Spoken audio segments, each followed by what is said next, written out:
Hi, my name is Jake Sortel, and this is Better Odds Fishing.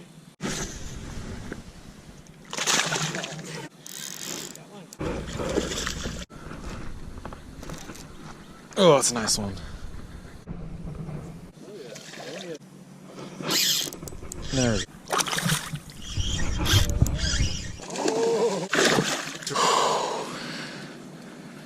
Today I'm going to be talking about a basic setup for bait fishing for trout. I'm going to be listing all the supplies I used down in the description. What you're going to need for this setup is going to be 4-pound fluorocarbon, 1/4 ounce bullet weight, a plastic bead, a barrel swivel, and a hook that matches the bait you're going to be using. The way you're going to rig this up is starting from the main line, you throw the 1/4 ounce bullet weight onto the line, and then your bead. After the bead, you tie on a barrel swivel, and then you put on the 4-pound fluorocarbon. Give yourself about 3-foot leader, and then go to your hook. If you're using power bait, you're going to want to use something like this Mustad size 16 treble hook. Just make sure you're using enough of it to make the hook float.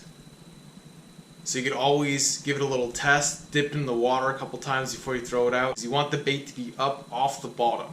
Power bait comes in the standard original scent, or if you're willing to pay a little bit more, there is Gulp. Power bait works good, but the flavor is more when the fish bites into it, they can taste it. Gulp will scent release as soon as it hits the water. So as your bait's sitting there, it's releasing scent into the water and attracting fish from further away. If you're going to be using the Gulp power eggs, you could throw 2 or 3 of those on a bait holder hook. Or if you'd rather use one, you could put them on a single egg hook. Power Worms by Berkley would be another good choice.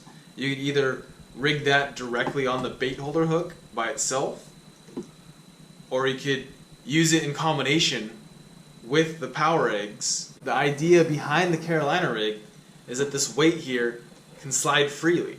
So once you throw it out, the weight's going to sit down on the bottom, and your bait, since you're picking something that floats, is going to float up, make itself visible, stay out of the mud or the muck that you have there. And once the fish bites it, since the weight can slide freely, the line's just going to pull straight through and they won't detect the weight at all.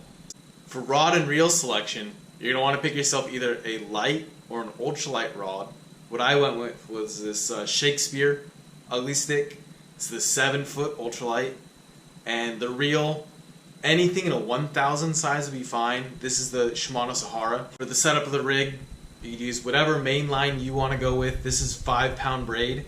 But the main idea is to go with heavier line, and then after your barrel swivel, you're going to go down to that 4-pound fluorocarbon. Thank you for watching. Subscribe to my channel and feel free to ask any questions in the comments below or on my Instagram at Jake Sortel.